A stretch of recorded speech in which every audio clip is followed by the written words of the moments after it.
to be talking about a topic that's really important to me, and it's my vegan or vegetarian story. I've seen some YouTubers do it, and it's really cool when you're a vegetarian or a vegan to be able to listen to different stories and say, oh my god, that happened to me too, or just, know about different stories and how people have been vegan or vegetarian in different parts of the world and why they decide to do it.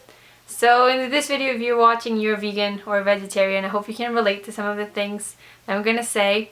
And if you're not, and if it's something that you would like to try, or if it's something that you've always wanted to try, or something that you're interested in, we'll keep watching. I've been a vegetarian for 6 years. I started when I was 12 years old, and recently this year in 2015 I became a vegan. So I've only been a vegan for 2 months, but I can say like I'm a vegan, a 2-month vegan, and it's been going really well. So I really think that if I've done it well for 2 months, it's something that I can definitely continue for a longer time, and I would love to do that. Because being a vegetarian or a vegan, for me, it's something really, really important. It's a part of my life, it's a part of my personality, of my beliefs, and how I show my beliefs in my own person, how I bring them out, I guess. Some people have really awesome beliefs, but they don't make them into action, so it's kind of like unfortunate. Well, yeah, basically let's start with the story. So when I was a little girl, I was really, really chubby, and I didn't have a good, I wasn't very healthy. I didn't eat very healthy food at all. Like, I loved McDonald's, you can imagine. And I never really cared about eating meat or anything because I never thought that it could be something that was wrong. It wasn't until I was like 10, 11, 12 years old that I started researching on the internet what it actually meant to eat meat nowadays, and how the entire process goes on, how factories treat their animals, how it's the most inhumane, I don't know, process. It's just really, really terrible, and how these animals suffer so badly. So you can imagine when I was 12 years old and I was researching all of that, it was like, what is this world? I mean, how could this be possible? How could we defend so many values? Justice, solidarity, love, so many things, positive things that we defend as human beings, and then with animals we don't care. And for me it was just like really, really, I don't know, it had a big impact on me because I was like, how could this be happening? How could we not care about it?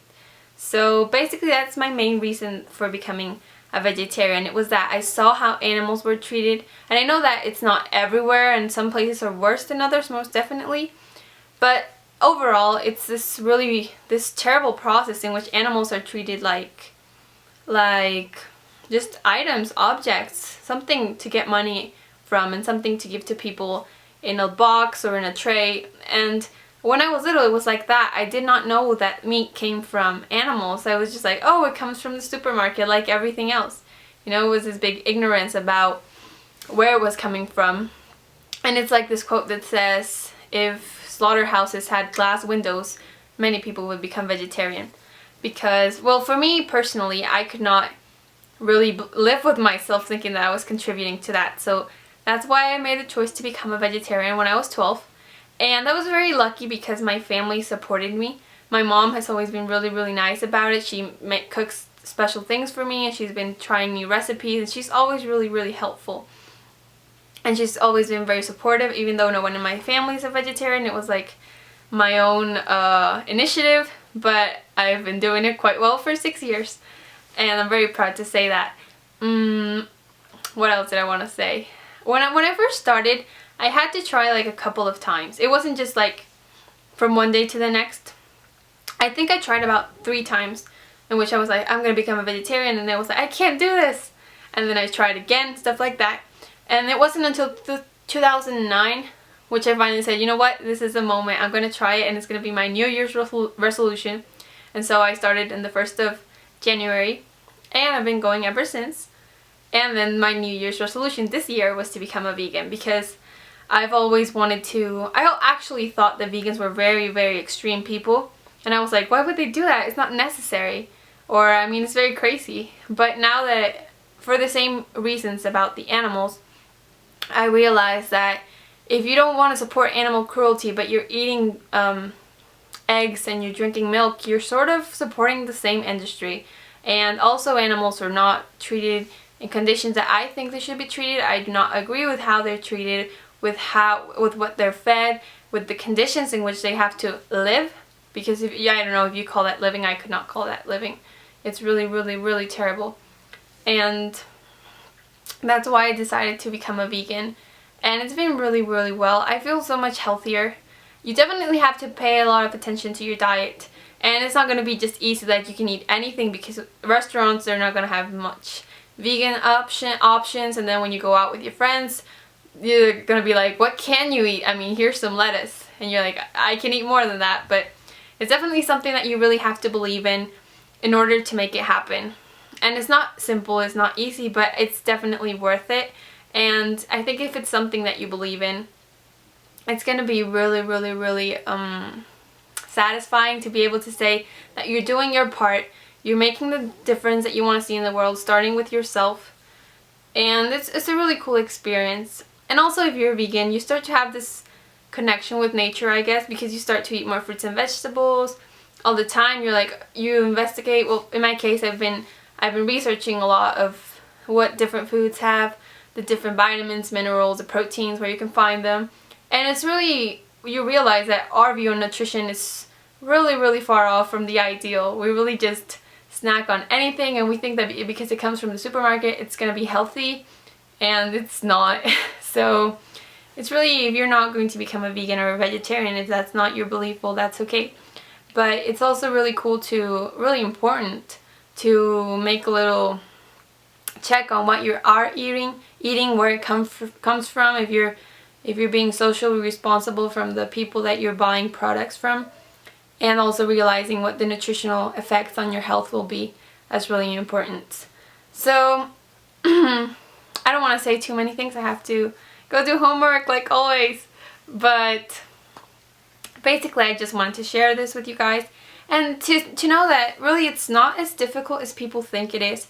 Many people have told me when I say that I don't eat meat, they keep looking at me like, what the hell is wrong with you? How could you do that? And like, why would you want to take away such a huge pleasure in life? But I think it's much more important to really identify for me, ethics is really important. So my own ethical principles and ideals tell me that it's wrong. And if you truly believe in something and you want to make it happen, you have to, you don't have to give up. Some people have really good ideals and they say, oh, I don't agree with corruption, I don't agree with theft, I don't agree with people who do blah blah blah. But then in their real life, they contribute to it. So I think it's really important to believe in something, to really know what the causes that you're fighting for in your life, the things that you really care about and that you believe in, and to make a big effort to make them come true. And it's like this quote from the movie, I think it's called Unbroken, that I saw with my friend Sonia. It says that a moment of pain is worth a lifetime of pleasure. What? No, that wasn't the quote. This doesn't fit with... No! A moment of pain is worth a lifetime of glory. Yeah! Okay, let's scratch that out. My point was... I think that's for exercise purposes though. My point was that if you really want to do something, you have to believe in yourself. And you have to know that if it might be difficult and it's going to be hard, or maybe you're going to go to a party and you're not going to be able to eat whatever they have there, it's not going to be easy, but it's going to be worth it. And yeah, it just teaches you to believe in yourself and to know that you can really do anything that you would want to do. And, well, that's my vegan vegetarian story. And I don't know if you would like it. I could maybe someday make some recipes or talk about the different things that I eat, because sometimes people don't know what to eat because it's not very common to be a vegan or a vegetarian, and they don't know what to cook. So there's a lot of options, and it's really, really delicious and healthy diets. So thank you guys for watching, and see you soon. Bye bye.